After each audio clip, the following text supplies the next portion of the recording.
You're listening to Ka-Pow, the pop culture podcast. Comics, television, movies, and more.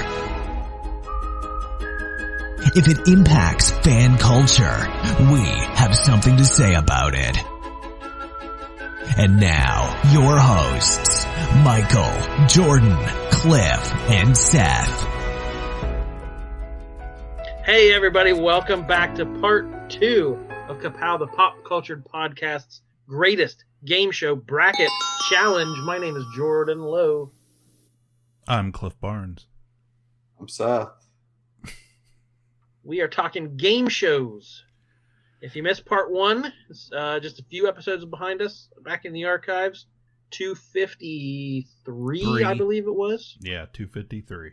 Okay, so in that episode, we did the Barker region. The Barker region, correct. The Barker region. And out of that, into the final 4 came... The Barker. The Barker. He conquered his region. region. The Price is Right, yeah. So, if you're not familiar... Parkinson region. The what? The Parkinson? The Diane Parkinson region. Yeah, if you're not familiar, this is our... I took 34 of everyone's favorite all-time game shows. We put them in a bracket. We separated them into regions, and now we're going to filter through each region one episode at a time until we get a winner of the great KPP's greatest game show ever. Just like we've done with a bunch of other stuff. Yeah, we enjoy the debates. It's a very friendly back and forth. We don't, we're not going to hurt anyone's feelings, we hope. We'll see. By trashing these shows. We love game shows. We love old TV. We love old pop culture. So we're just going to celebrate what we love most about these shows. But we hoped by the end to have a clear-cut winner to join our first Final Four member and make up the second Final Four. So what region are we in tonight? So tonight, Jordan, we'll be doing the Sajak region. Which means nothing to anyone, but no. That's where it falls on the bracket. I'm going to go ahead and share my screen real quick for review so all of our patrons can see what we're seeing, what we're working with here. We've got our Barker region up here that we've already completed, and then diagonally down at the bottom, right down here, we're going to zoom into that Sajak region, okay? And that is what we're working with tonight. So, on the docket... What's the first matchup here? Yeah, Let's so... Prize them as we go. Yeah, believe it or not, the Sajak region brings us Wheel of Fortune and Legends of the Hidden Temple. So, Sajak gets home field advantage with this first seed here. Yeah. Right. Predictably would be the favorite, I would imagine, for most people. Wheel of Fortune. It's, created by Merv Griffin. Back in 1975, it debuted. And now, here's your new host, Pat Sajak. Thank you. Thank you, Jack Clark. Morning, everyone. Welcome to Wheel of Fortune. Please do not adjust your sets at home. Chuck Woolery has not shrunk. A lot of people are playing with a vertical hold right now. As Jack mentioned, my name is Pat Sajak, and I've been fortunate enough to wander onto the set of a very successful program, has been for a long time. One of the big reasons for that success, of course, was Chuck Woolery. Most of you know by now, Chuck has decided to leave the show to concentrate on other areas in his career. He's a very talented actor and singer and songwriter. So I want to take a minute, and I know everyone in the studio does, and all his fans around the country, to wish Chuck nothing but the best for future success and happiness. Chuck, this is for you.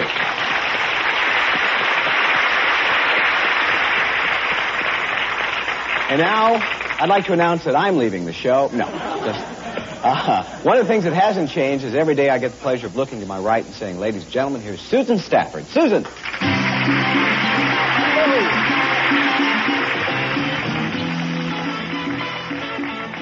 This is Pat Sajak, Vanna White, Turn Me a Letter. We're going to put a puzzle up and spin the wheel. No one does it any better. Was there a song? I don't know. Yeah. I'm a wheel watcher. That was a song. No. Yeah, I feel like Weird Al or somebody did a song. Yeah. Vanna, turn me a letter or something like that. Yeah. I don't know if that was. He also a real did song I Lost on Jeopardy. Weird Al must love game shows like we do. So you'd spin the big wheel, get a dollar amount, and you could use that dollar amount. You would guess a letter and see what much. It's a lot like Hangman. We would see, give me an R and see how many R's are in that phrase or thing or whatever, the subject matter would be.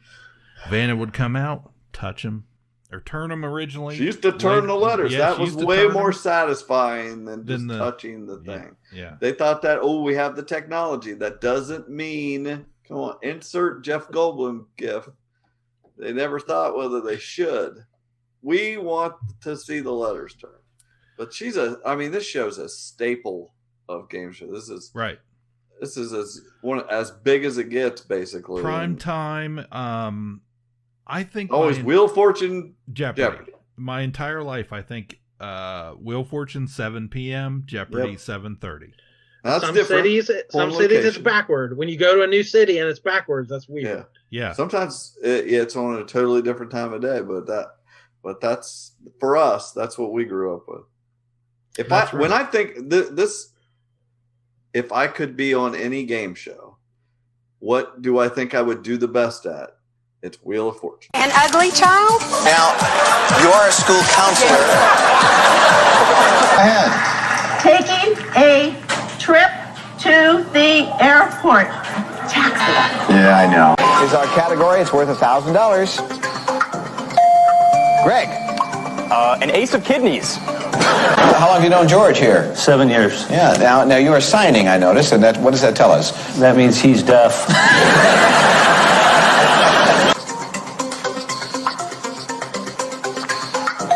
Corinne.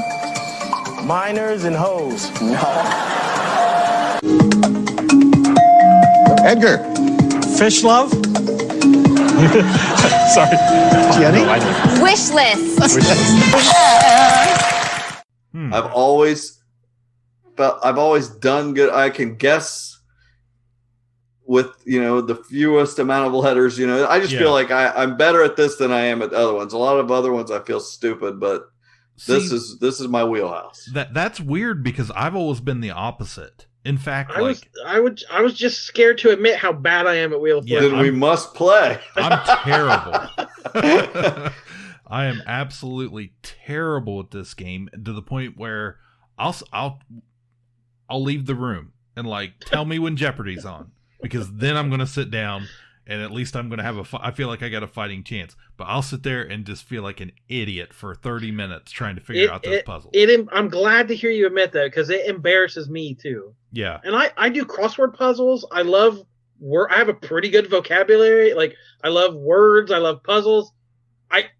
This show annoys me because I'm not good at it. Yeah. It's actually funny because I've really noticed this about myself here recently, because we've been watching another game show that is on this list in this bracket we're going to talk about, but it has a series of mini games, and one of the games is very similar to to Wheel of Fortune, the puzzle solving, giving you letters, and I'm always just like, let me know when they start asking questions again, because I don't know any of these. So it's frustrating. Just something about it. I feel like I'm good at looking at it and filling in the blanks. Mm-hmm. So that's what I would pick to play if I could be on a game show. And I always thought Sajak kind of had a weird personality too. Well, he's of course a nut now, but they all end up like that. All your heroes become dummies at some point. Well, I remember he had a late night talk show at one point. Oh yeah. And even then I was like, he's weird. I don't know. I just always thought that about him. Maybe him and Vanna should trade jobs, and she can tell the jokes. Long history where she was not allowed to talk. Yeah. And it was some great advancement when they let her say 2 words at the end. There's some problematic things about Wheel of Fortune, sure, but still a classic. It is a classic. So what's the other one? This was Nickelodeon's Legends of the Hidden Temple.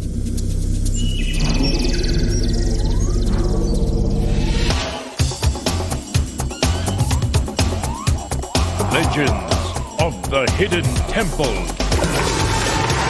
With your guide, Ka-Pow. And here he is now. Thank you very much. Thank you. And thank you, Olmec. Welcome to the Hidden Temple. The rooms are filled with lost treasures that are protected by mysterious Mayan temple guards. Only Olmec knows the legend behind each of the treasures in his temple.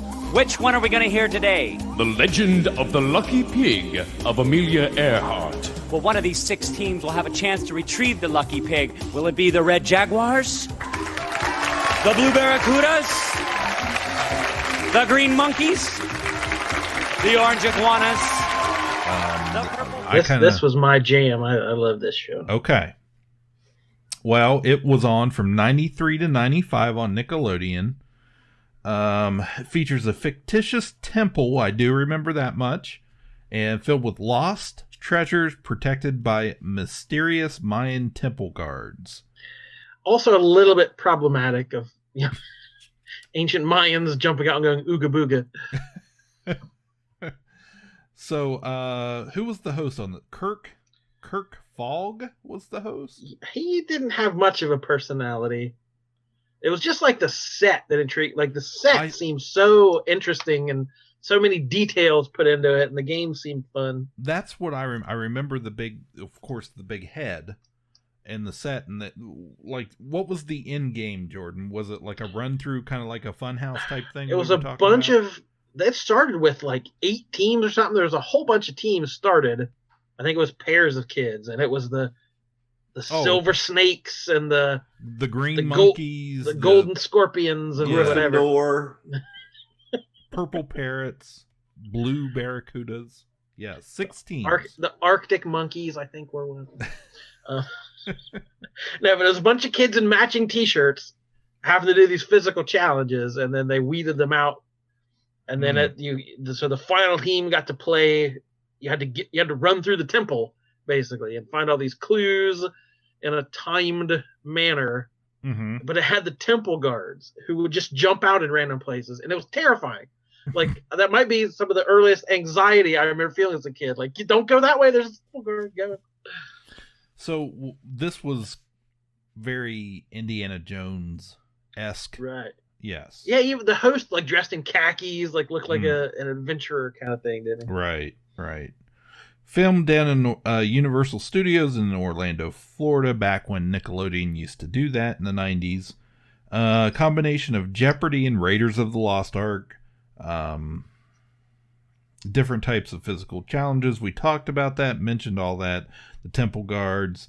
At the temple's gate was a talking Olmec head, simply named Olmec. Voiced by D. Bradley Baker, Olmec narrated the stories told in the Steps of Knowledge and temple game challenges. So, anything else we really need to highlight with this show? It was very of its time.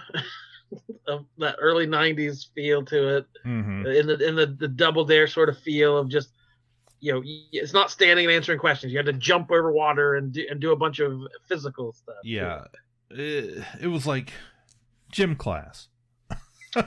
And you didn't put Guts on this bracket, but it was that kind of thing too. If you remember Nickelodeon, mm-hmm. Guts, yeah, all the sporty type stuff. It was in that vein of game show. Spinoffs from Double Dare, the original. So yeah, I have virtually no memory of this show. Makes sense when you say it's early 90s. I had graduated. I was no longer sitting at home watching Nickelodeon game shows, so no memory of that really. So yeah, I mean, for me, it's definitely Wheel of Fortune. That's the iconic show here. Yeah. But I'll give the protest vote, even though it has no business getting a vote. But that's fine. Yeah. No, your legitimacy, your reputation is forever marred. But yeah, so I don't know how much of a competition that was However, I do recognize that for a lot of people, this show is very nostalgic. I think this was the next big hit that came for kids that, that was their must-watch game show. So, for that generation. So, a time that has passed. Those old Nickelodeon Universal Studio shows at that, 90s. That was a whole thing they did. So, you could go and be part of the live audience.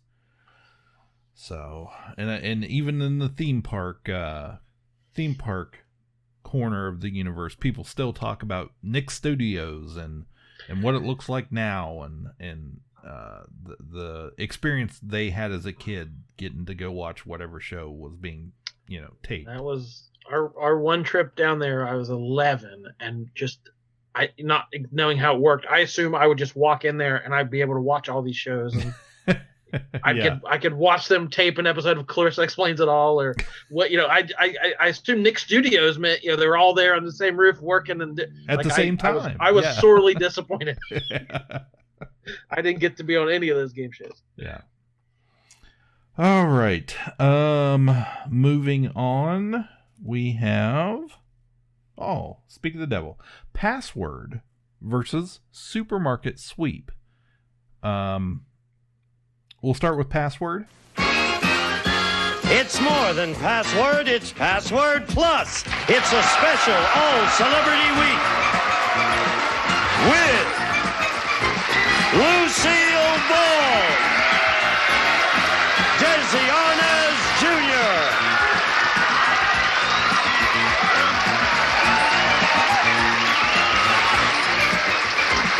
Betty White, Dick Martin,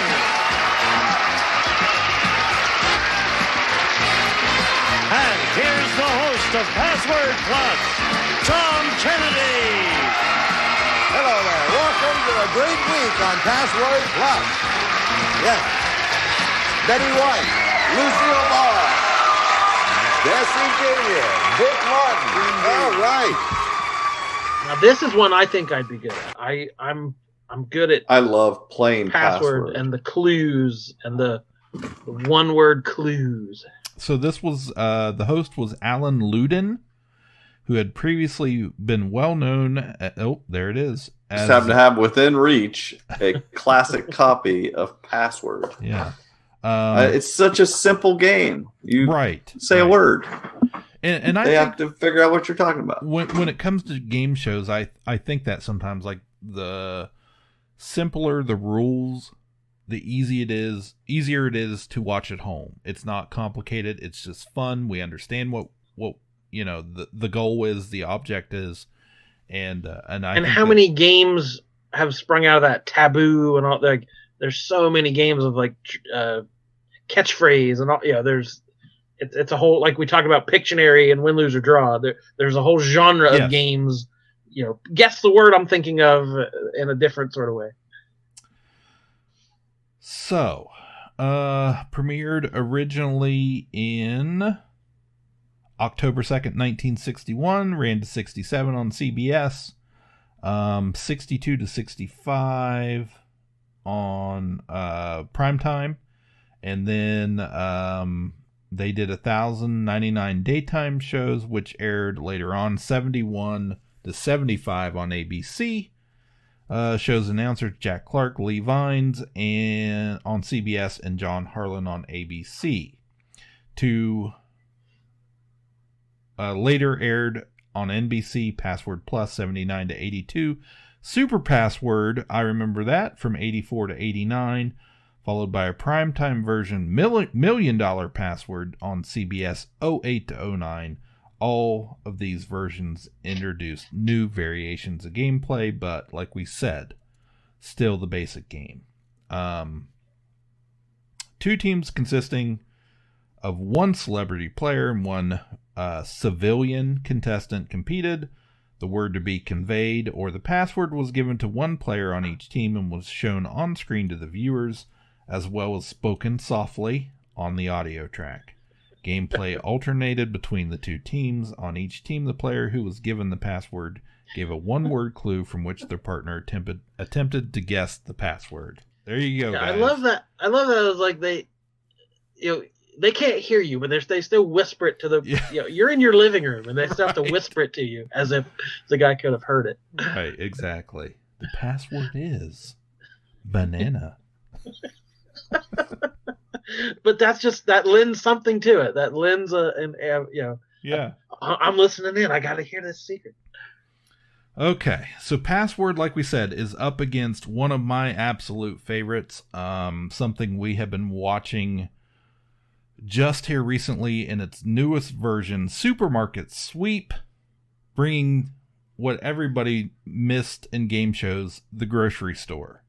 Now, why you call yourself Team Cashew? They're creamy. They're a little nutty like us. I don't know if you can tell. All right, Team Cashew. Yo, we about to have some fun. Yeah! All right, each team needs to select one person to play the first game. What do I always say, Neil? No, Neil, I don't want to try your homemade beef jerky. Because it's nasty. What else do I say? If you're not playing, be quiet. Exactly. Get out, Neil. All right, here we go. The first game is called Leslie Emoji. You're about to see a text asking for a product using emojis. Buzz in when you think you know the answer. Here we go. This would be found with the beverages. Jackie? Red Bull. Yes, Jackie! You got 10 seconds on the Okay, you'd find this brand. Now, this is a show I know I've seen, but I don't remember ever understanding the rules. Whether you had to buy the most expensive stuff or the best, you had to find something hidden in the store. Like, I never, as a kid especially, quite understood what the point of the game was. I remember being stressed out. Like, I was stressed watching it. I didn't like that they, I don't know. So go ahead, explain it, Cliff. Explain. You guys are remembering the original version, which ran on Lifetime from 1990 to 95. Okay. And then lots later, of bright sweaters. Yes. Big-haired housewives. That's exactly what it was. Yes. It also ran on PAX 99 to 2000, and later from 2000 to 2003 with reruns. So we had 3 teams. Okay, teams of 2. They were typically like a mother-daughter or friends, people that knew each other. And they had, like you said, they had the colorful, each team wore a different colored sweatshirt.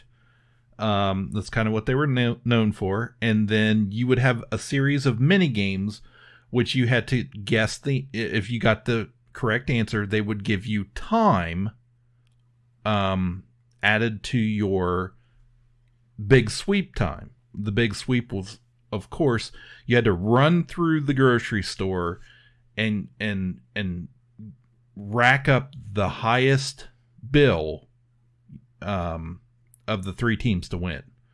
But throughout the store, they would have you would have blow up bonus items you could grab, or there would be like a special item, or they would give you like a grocery list. Get these 3 items, you get an extra $300, that type of thing. Okay. So what happened was there was a strategy to it.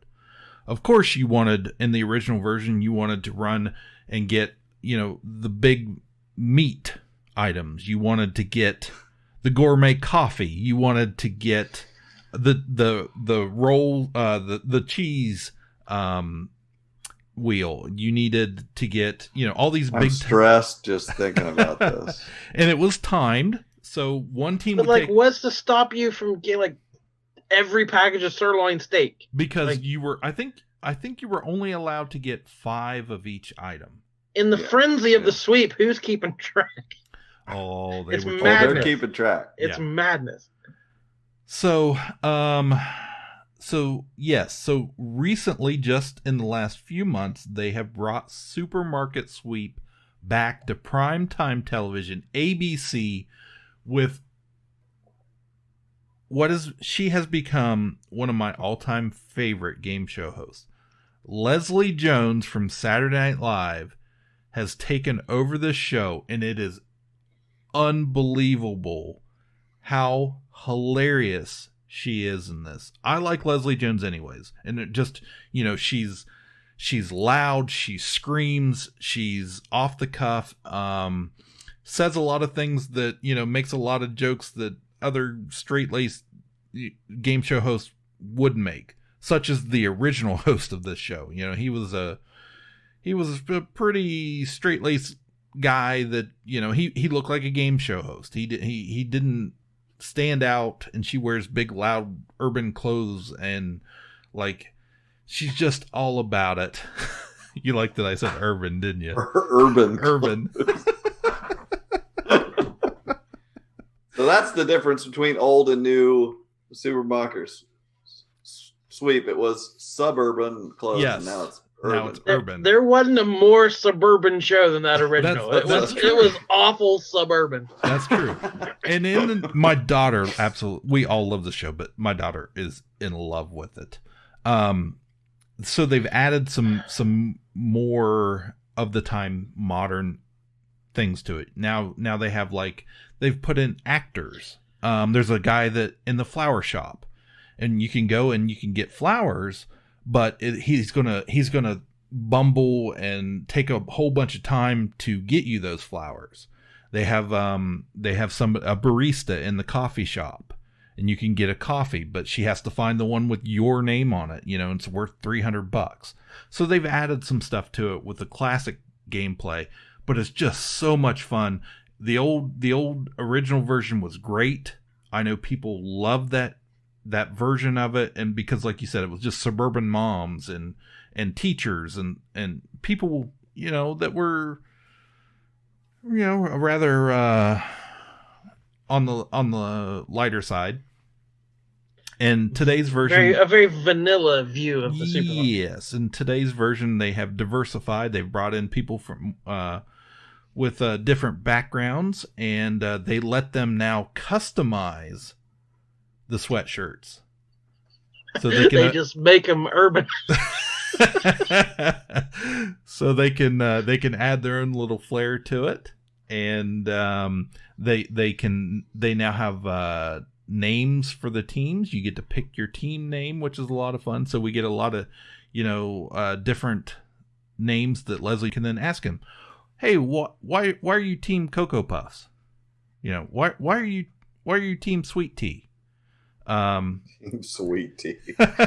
Oh my god. So it's just so much fun. She has made game shows much fun.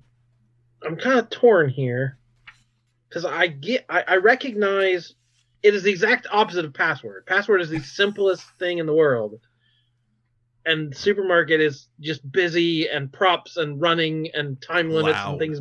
Yeah, it's just a lot going on. If you guys could imagine, back in the original Supermarket Sweep run, and it was a great show. It was a popular show. People liked it.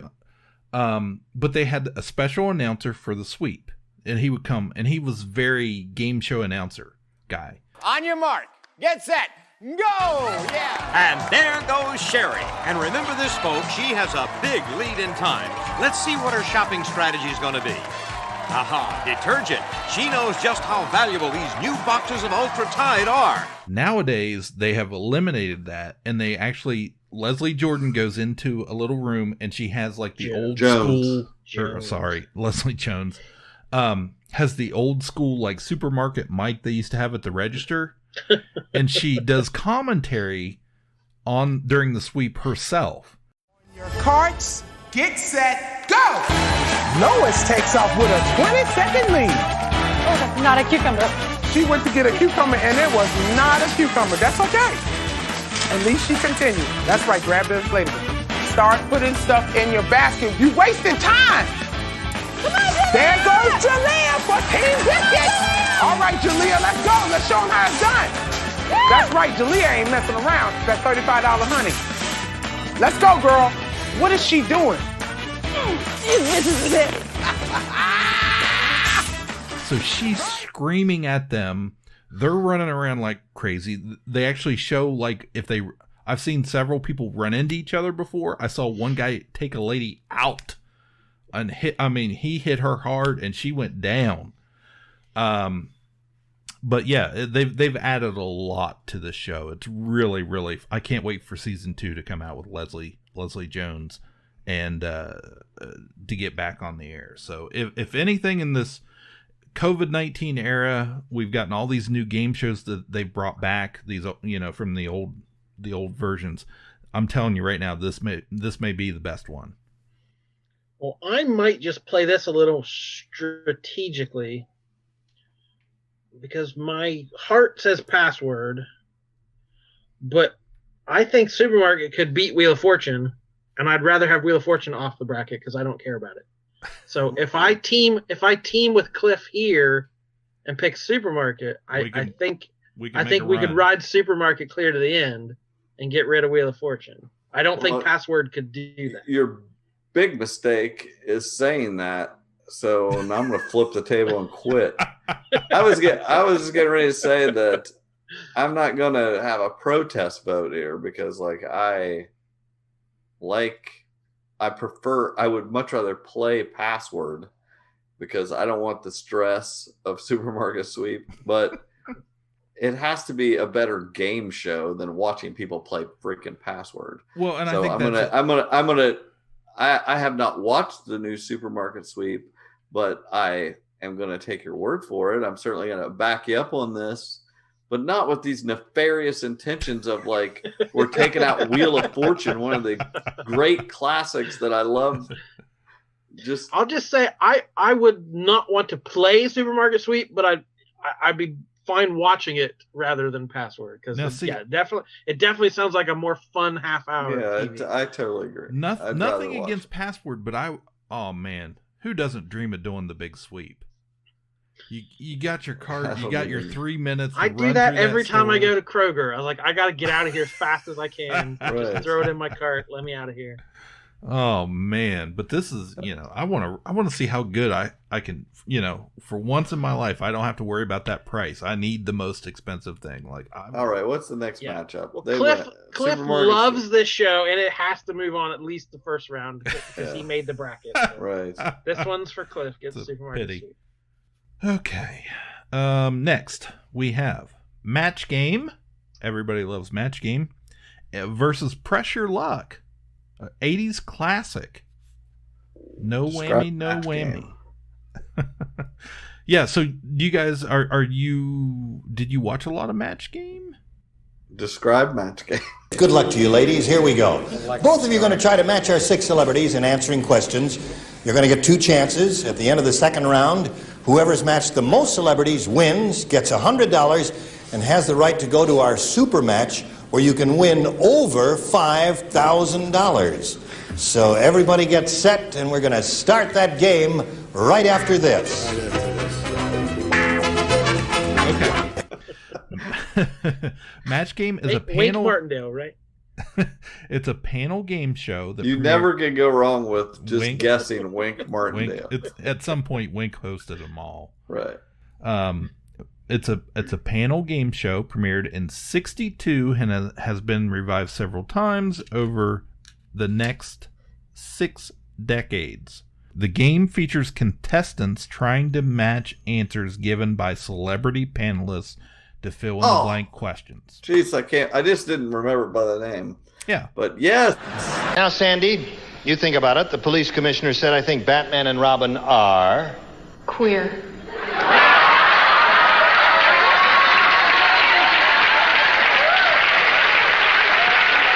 Didn't you know, the moment I got my Robin outfit, a rumor like that would start. Okay. Well, just to redeem myself, I said queer. Right, the same thing. That's it. I don't relate to that type of thing, and so Thank I put heavens. that they were always so pretty in their clothes that they were divine. Divine. I've never been so shocked in all my life. Yes, That pretty little girl saying words like that. Yeah. And those people behind me. I don't even want to discuss it. I said, love her. Love her. When the show went off, they got married.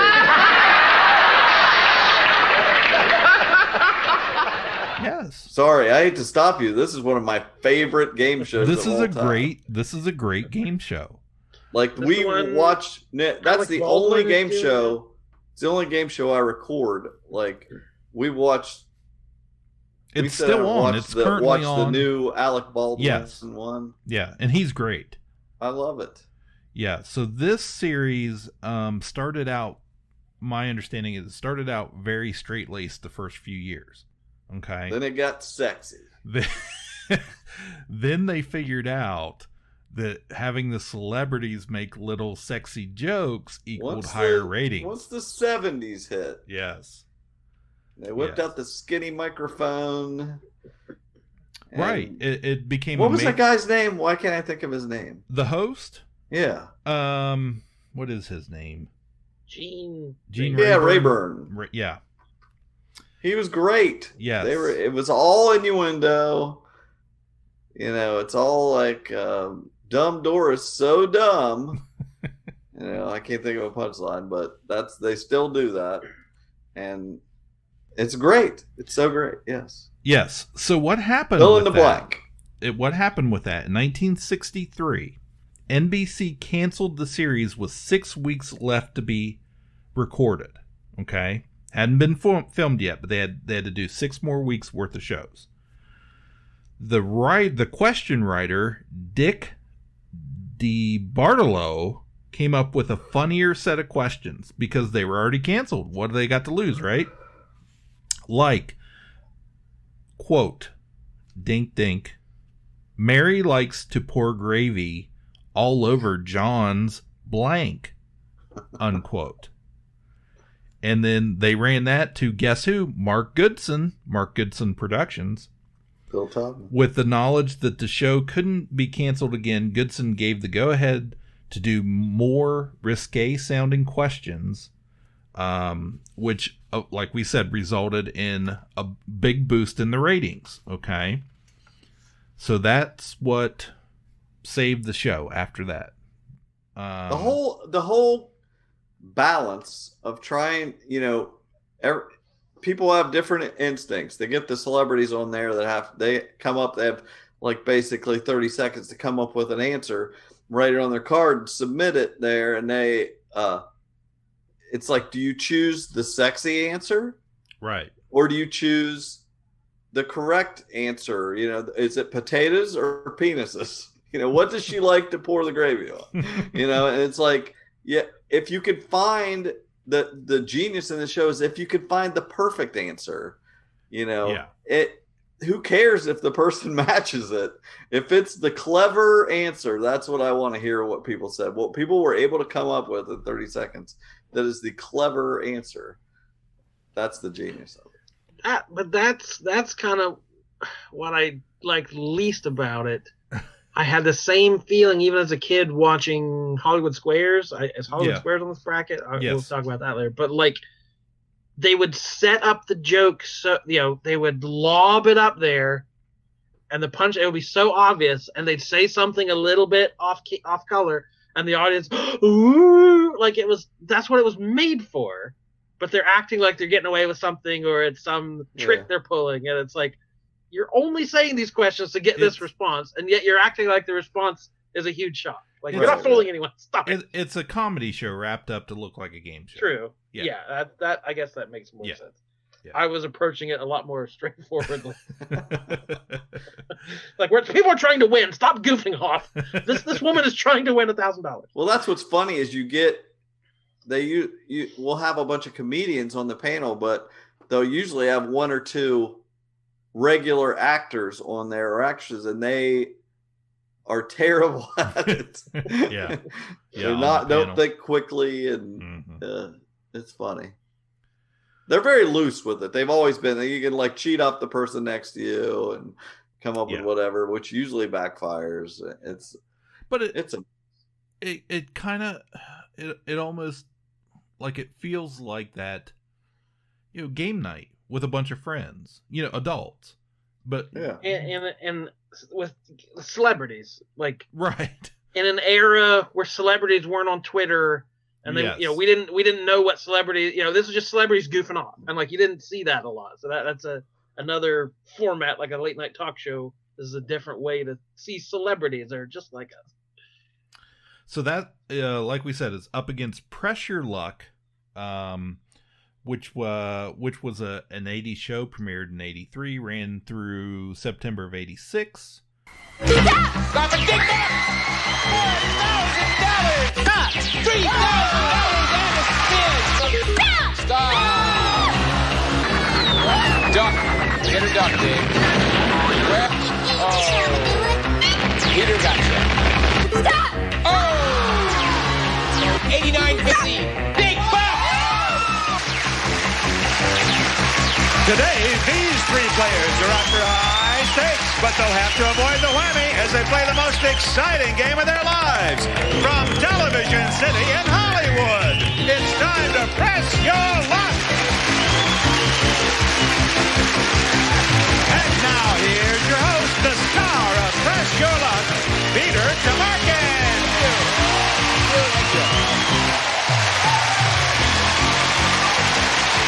I thank you, Rod, and welcome everyone to Press Your Luck, television's most competitive game.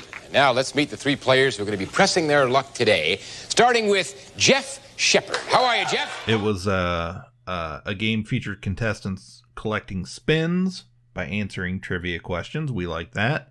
And then later using the spins on an 18-space game board to win cash and prizes. Now, of course, the game board flashed different sequences, and you had a button, and you had to hit that button, and then whichever square was lit up was the prize.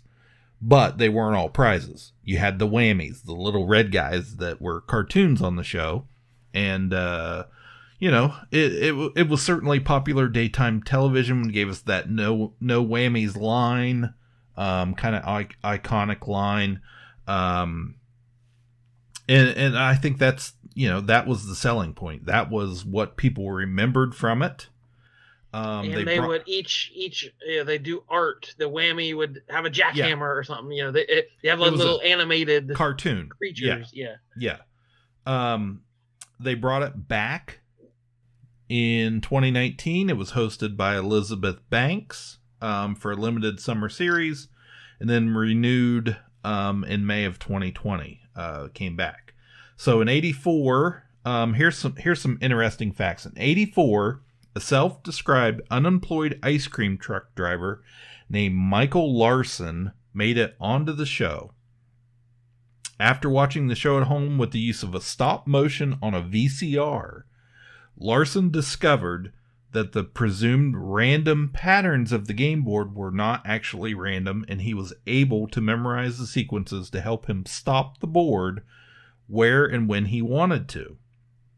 On the single game in which he appeared, he initially an initially tentative Larson spun a whammy on his very first turn, but then went 45 consecutive spins without hitting another one. All right, Michael. I didn't want him. Can you handle him? Yeah. All right, here we go. 3 of them. 102,000, 4,000 and a spin. Oh, 106,851 on the line. Stop at 750 and a spin.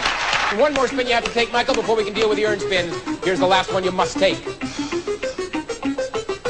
$107,601. A trip to the Bahamas. A trip to the Bahamas. With that money, you can buy the Bahamas, Michael. 2,636. You're at 110,237. They go to you, Janie. 2 pass. One at a time. Did you watch the documentary they made of that? I have never seen the documentary. I think I did, but I don't remember. I need to watch it again. The game ran so long. I can't remember the name of the documentary, but it's really interesting. Yeah, they had to split it up into 2 parts. And in the end, Larson earned a total of over $110,000 in cash and prizes. Wow. Which was like a record. And then, but he technically, he just memorized the pattern from watching the show. So he technically didn't cheat. But after that, they had to change the board. So it could be random and not duplicated again, so they didn't have to have that thing again. So after that, got the perfect game. It says wasn't cheating, let him keep his winnings, reprogram the board, and then it was to prevent another contestant from being able to do the same after that. So yeah, there was some sort of documentary I know not too long ago they made about this whole story, and I haven't seen it, but I certainly remember the game show. I remember watching it a lot, probably because it had a little cartoon on it, and it was, like I said, big flashy lights, guys. That appeals to me. So I don't know. What thoughts? I can't find the name of this documentary. It's driving me crazy. I don't know. I like Pressure Luck fine, but it wasn't something that I necessarily watched much. I watched it. I would watch, look at the funny different things the whammies do. Yeah. Whatever. And they've got different animations that they do, but it doesn't touch Match Game for me. By the way, I think my answer is meatballs. Meatballs? That's what she likes to put the gravy on? I like to watch Jordan cringe when he realized what I was talking about. I'm making my move to push Match Game past your freaking sweeping Wheel of Fortune. Never gonna happen. You're gonna get whammied. You're gonna get whammied immediately. No, it looks like there was a documentary called Big Bucks: The Press Your Luck Scandal. Okay. From 2003. That's not the one I saw. I saw one. It was just an episode, something on the Game Show Network did a special about it, like an hour-long special. That must be the one I watched. That sounds more likely what I saw. Yeah. So, all right. So I'm a Match Game person. Jordan, what about you? Press Your Luck, Match Game? I'm sure I watched Press Your Luck a lot more. Mm-hmm. It was on CBS or whatever channel we got. I'm sure that was on more. But I recognize Match Game as a more culturally important thing. Well, Match Game was a more adult show. Yeah. And Press Your Luck was, it was like Price is Right. It was daytime television meant for, if you were home. And it's game. I mean, I get the game showiness of it, but like, don't they have one with Elizabeth Banks or something? Yeah. I've never even watched it because I cannot fathom how it's any good. While they have the Match Game, that is fantastic what they've done with that. It's the same show, and it works great. All they had to do was get Alec Baldwin. While I can't fathom how it's still entertaining for people to avoid whammies. Yeah, well, it's still the same game. I can see how, like what you said with Supermarket Sweep, I could totally see how putting a professional comedian, witty, quick comedian has this boisterous personality, can totally bring life back to a game show like that. But I don't see how anything could bring Pressure Luck back. No, the question is, how urban are Alec Baldwin's outfits? He's great on it. He really he's great at making fun of someone without making fun. Like, because the contestant, everybody hears the question, they all put their answer, and all these witty people write their answer and stick it in there, and you don't know what they've said yet. And then they ask the contestant, the normal person, what their answer is, and it usually is terrible.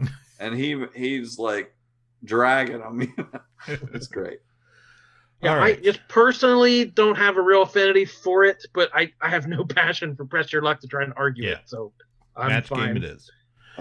Okay. So final matchup here in our first round of this bracket is Hollywood Squares and Where in the World is Carmen Sandiego? Do it, Rockapella.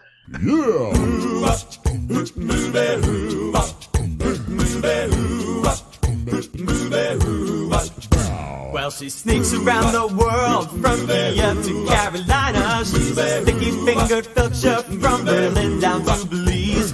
She'll take you for a ride on a slow boat to China. Tell me, where in the world is Carmen Sandiego? Steal their soul in South Korea, making nothing comes right off from the Red Sea. I will admit that is pretty much all I remember about that show. I just remember the theme song. Yeah, it had in the world is Carmen Sandiego. Yeah, I think that's why most kids most people watched it. Like, I honestly don't even know if I watched more than an episode of the show, but I played the computer game. Yes. There was a computer game that was fun to play that. Yeah. Get clues to where they were, but that's what I remember far more than the game show. So, where in the world is Carmen Sandiego? It ran on PBS.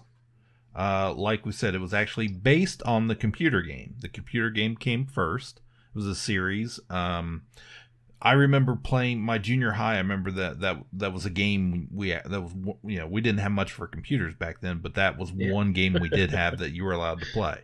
Yeah. So, the show was hosted by Greg Lee, who was then joined by Lynn Thigpen, who was an actress.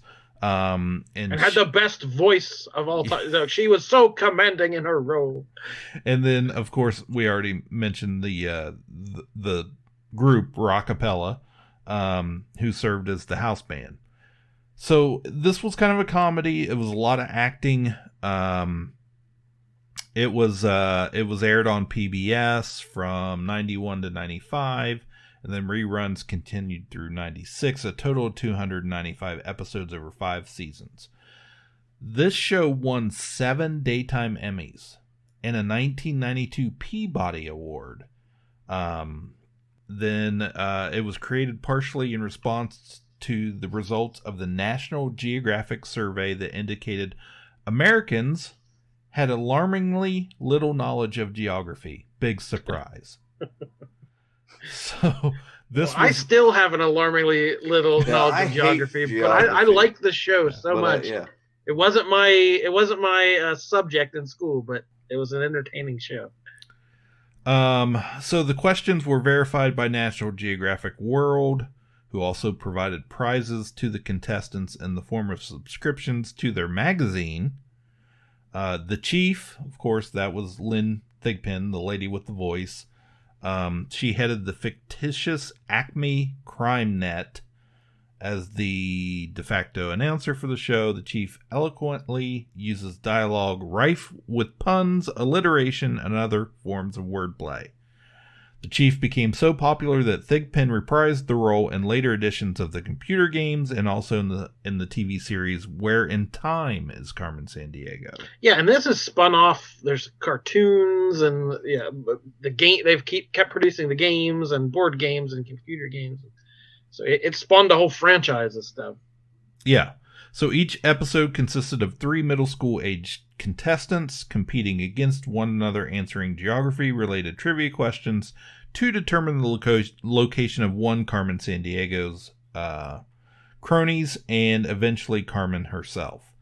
Throughout the program, the contestants are referred to as gumshoes, remember that, in reference to detectives just starting out in the profession. Now, this is kind of interesting. Following the completion of tapings for season 1 in 1991, massive geopolitical changes in the world, including the dissolution of the Soviet Union, rendered the entire series geographically inaccurate. So, as to prevent confusing viewers into seeing information by the time of the show aired being outdated, starting the second season, a disclaimer read by the chief was heard in the closing, which stated that all geographic information was accurate as of the date the program was recorded. You remember that, don't you? That I just remembered that voiceover. So I remember the computer game more than I ever really watched this show a lot. And the game always ended. Like the winning person there was a big map of the world on the floor, and there were like little beacons, and you had to go put them. You had to like stab a stick into the ground or something, and it was like. So I remember having to, again, the physical challenge aspect of that early '90s show. You had to run around the map and answer the question. So I have a very strong memory of the map and Rockapella and Lynn Thigpen, and that's I can't say much more than that, but I know. It was a regular afternoon watch for me. Right. It was an after-school watch. Seth, do you have anything on Carmen Sandiego at all? No. I like the video game. Yeah, me too. That's the way I feel about it.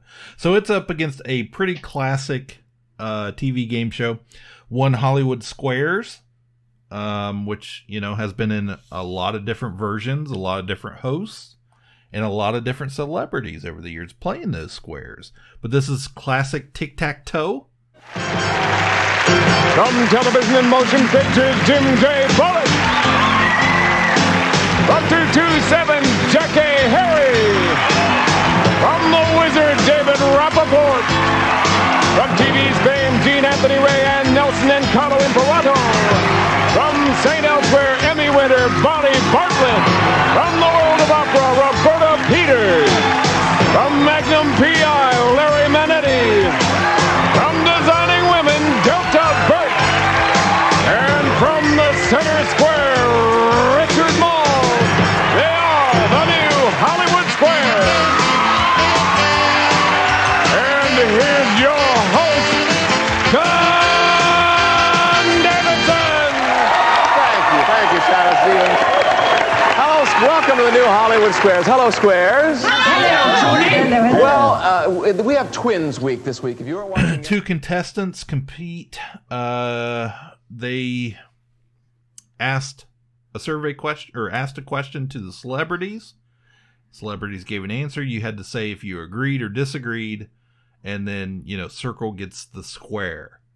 Over the years, I remember this as like a 1980s version was my experience with it, hosted by I just thought of his name, now it's gone. Wink Martindale? No, not Wink. John Davidson. Yeah. Yes. Some of the big celebrities at that point that were I guess regulars were Jim J. Bullock, Shadow Stevens, Paul Lynde. Paul Lynde was the big one. He in the 70s.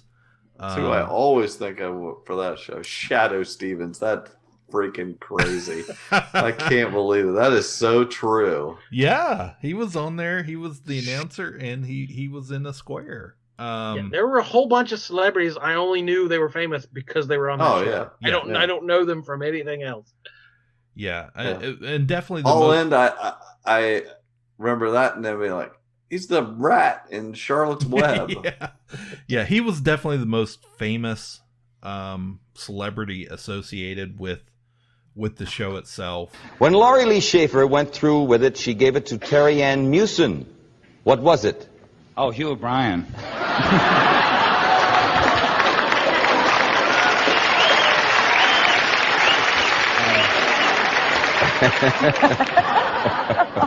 The Vatican recently lifted its ban on female visitors to St. Peter's who wear miniskirts, shorts, or see-through blouses.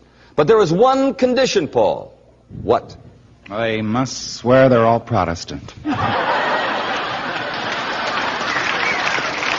can get in that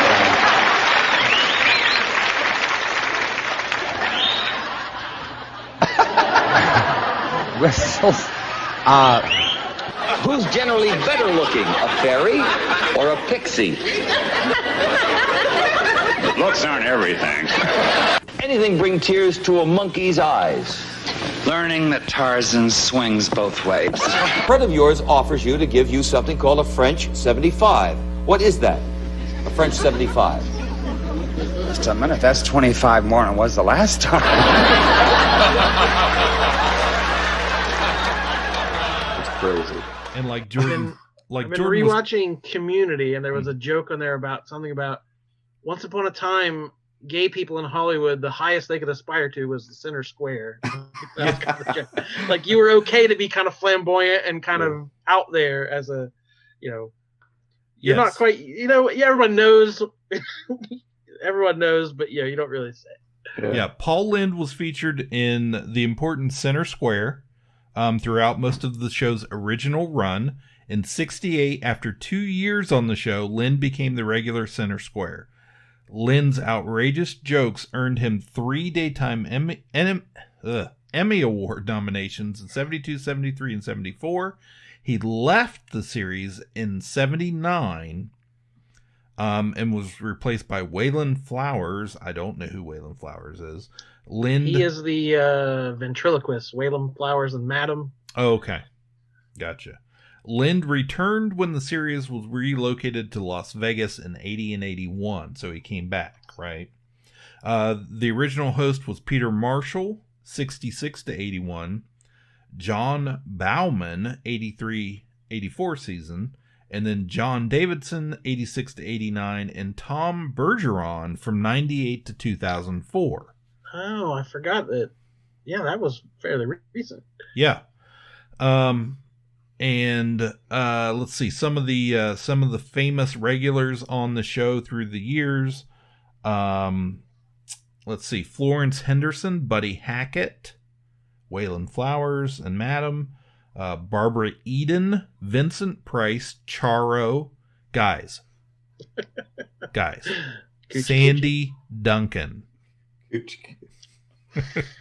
Jonathan Winters, I remember him, John Davidson, and Joan Rivers.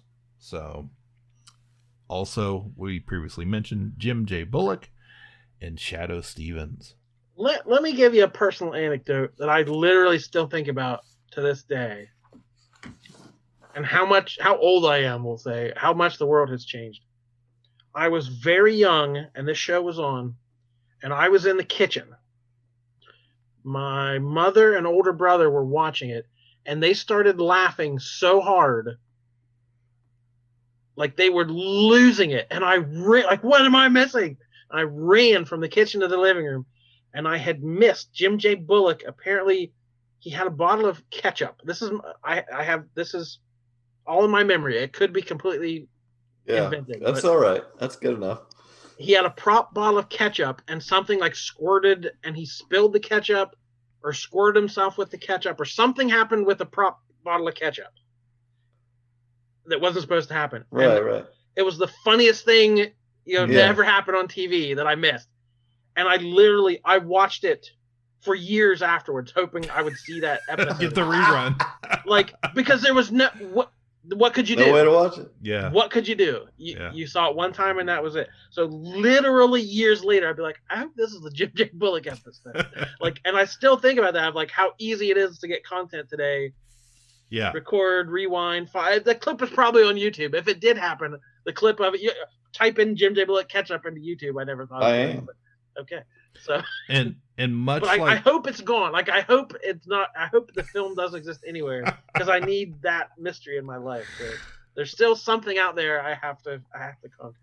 Much like Jordan was talking about Match Game, though, it was a legitimate game show, but the game was largely, it was a comedy show, in the form, of their joke answers. And the production staff would write the questions and basically write the jokes for each celebrity, more or less, most of the time. That was another thing, like, you realize as you get older, like, are this all off the cuff? Are they really, these people are really clever. Yeah. And then as the older you get, you realize, oh, this is all just scripted. Because I remember being and a little more of the magic is gone. Yeah, definitely. I remember being that little kid and loving this show and thinking, these celebrities are so funny. How can they be this funny? Yeah. All of the time. Like, there's never like one question that doesn't have some sort of joke answer in there. So I totally bought into it as a kid. I really liked this show. I thought it was a neat thing, the stage with the squares, set up where they sat. I remember being in all of that. Like, how does that work?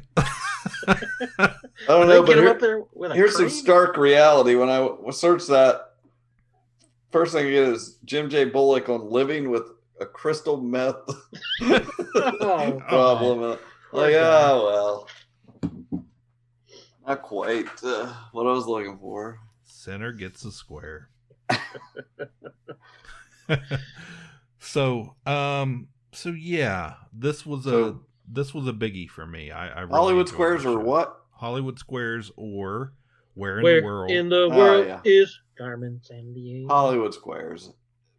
It's more of a game show. Come on. Hollywood Squares didn't win the 1992 Peabody, but as long as you play a little bit of rockapella on here, I'll be happy. So I'll vote for Hollywood Squares. All right, that's all our first round matchups, guys. Back up into tournament style. Here we go pretty quickly. Wheel of Fortune again versus Supermarket Sweep. Wheel of Fortune. Do your worst. Cliff, you've talked I have to go with a Supermarket lot Sweep. about Supermarket Sweep. Oh, I have no doubt. Yes. Okay. Wow. Big upset. I like it though because I was a little afraid when I was doing these brackets that it was going to be too predictable. All right, guys, that leaves us with Match Game versus Hollywood Squares. Match Game. Hollywood Squares. Cliff, it's your choice again. Wow. Oh my gosh. It's a good matchup. Very similar styles. Very similar shows. Celebrity cutting up. Yeah. Pushing the envelope. Wow, I was not prepared to make this decision, guys. Match Game versus Hollywood Squares. I gotta go with. I don't really even remember like Match Game. You just got points, and it was just kind of a random score, and it was almost like what's the Drew Carey? The points don't matter. Like it was just having a good time. Hollywood Squares. That's like whose line. Yeah. Yeah. So Hollywood Squares is like tic-tac-toe, like black and white. There's a definite winner, definite loser. There's a strategy. There you go. And there is one. What was your point? I'm saying it was just like casual. Everyone seemed like they were drinking and just having a good time. Oh, Match Game? Yeah, Match Game was just a little more off the cuff. That's a great. At the end, they have like you bet. You pick one person that you were good at matching answers with, and you get to multiply the money you did win. They have the great section where they had polled the audience basically, or polled so many people. Like they gave you a word and a blank. Like, gosh, I can't even think of any 2-word combination. One line blank, and then you try to think of something. There's 3 different ones, and you try to match with the person, your favorite person out of the panel, and then you can multiply that on another one. That always has a good. Usually they end up winning something, and anyway, it doesn't matter. What are you picking, Cliff? It's all. Do I rage quit or not? What? It's it's interesting. I will try and go back during the Christmas season and find something oddball, some kind of odd Christmas special or something I've never seen before. And this year I didn't get much of a chance to do that. But one night everybody went to bed and I was looking through YouTube and I was kind of searching, and I ran across the Paul Lynde Christmas special from like 1976 or something. And it was a variety show. And it had like it had the Brady kids, the Bradys on there. And it had I don't know her name, the woman that played the Wicked Witch of the West in The Wizard of Oz. She reprised the role. And then it had like Kiss was the musical guest. It was amazing. And I was just like, this is the weirdest thing I've seen, and I can't tell you how long. And in honor of that, I think Paul Lynde, like, he's magical.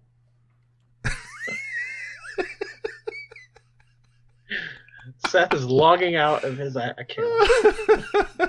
We got a slow close on the laptop.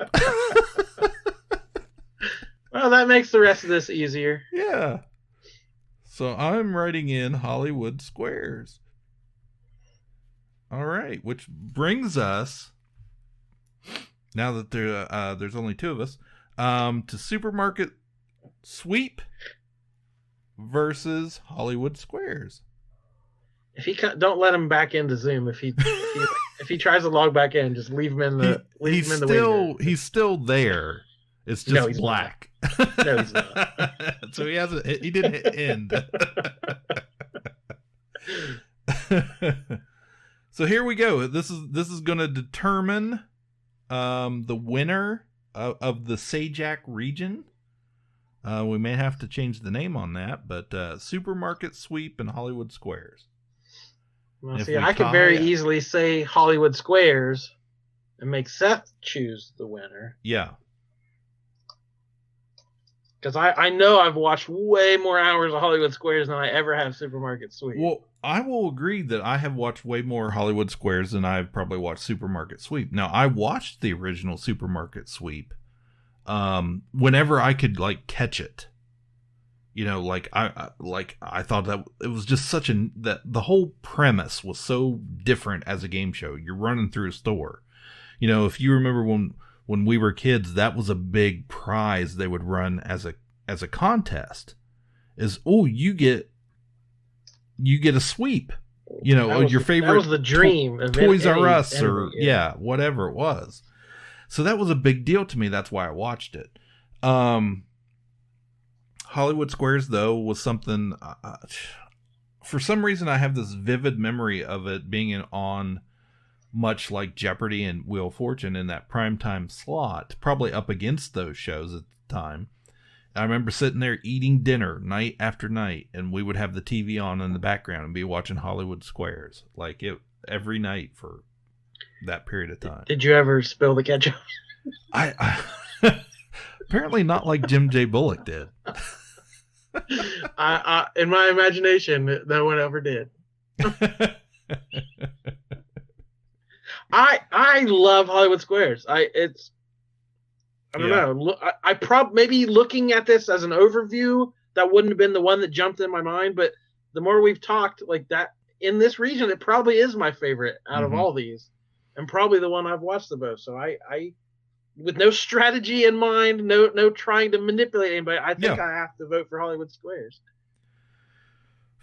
Well, it's definitely a tough choice. Like, I have love for both of these shows. And they're both very different. Like I was saying, I remember as a kid, like, being like amazed by that the squares, the set. Like, how do they get those guys up there? Like, how does that work? It was such a neat concept, and it's amazing. And to turn something as simple as tic-tac-toe that every kid knows how to play, right, into a high stakes, strategy game. Easy to follow, though. We understand the rules; they're pretty basic. Right. Yeah. And then you add that. I'm okay with it. I'm okay with Hollywood Squares coming out of this. So I'm just going to write it in here. You've convinced me. I thought it was going to be Supermarket Sweep, but heck yes, I feel like that's a winner, and that can go up against some of these big, more predictable shows. So yeah, I guess no input from the third. Yeah. Third party. He lowered the camera. He was done. Write it down. 250 some episodes it took for somebody to walk off. We got it never happened with Michael. How do we get that many episodes of teasing Michael so badly and it didn't happen? We never got a virtual walk off.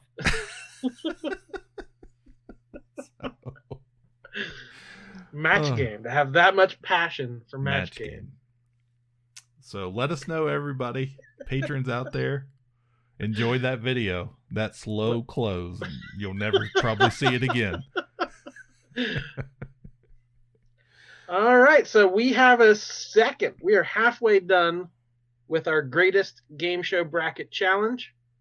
We have 2 members of the Final Four. We got 2 more to go, so we'll be back with more soon.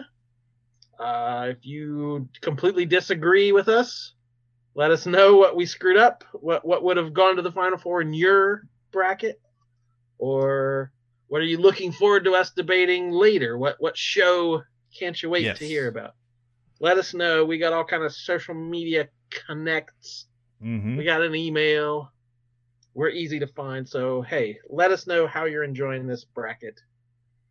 And everyone, thank Cliff for putting it all together because he's the one who created it. He did all the research. We just showed up, and then some of us left early. Yes. And that's all it is. That's what a podcast is. That's what we do. So we'll be back soon. Till then, my name is Jordan Lowe. And I'm Cliff Barnes. Goodbye forever, Seth? Goodbye for now, at least. Ka-Pow, the Pop Cultured Podcast, is intended for entertainment and information purposes only. Sounds, music, and clips played during the podcast are property of copyright holders. All original content is property of www.udownwithkpp.com. If you enjoyed this podcast, please subscribe and leave a comment. Ka-Pow, the Pop Cultured Podcast, is available on Apple Podcasts, Google Podcasts, Podbean, Spotify, and wherever podcasts can be found. You can connect with us through social media on Facebook, YouTube, at the Ka-Pow Podcast on Twitter, or email the show, Ka-Pow, the Pop Cultured Podcast, @gmail.com. If you really want to go the extra mile, please sign up to be a patron through the Podbean app or our website, www.udownwithkpp.com, to receive special content and early access to some episodes. We are grateful to anyone that chooses to contribute, but please know that most of our content will always remain free, so please continue to like, comment, and share. Hey everybody, it's time for part 2 of the Ka-Pow. I can't sustain that energy. Too much energy. Let's start at a lower register. Hold on.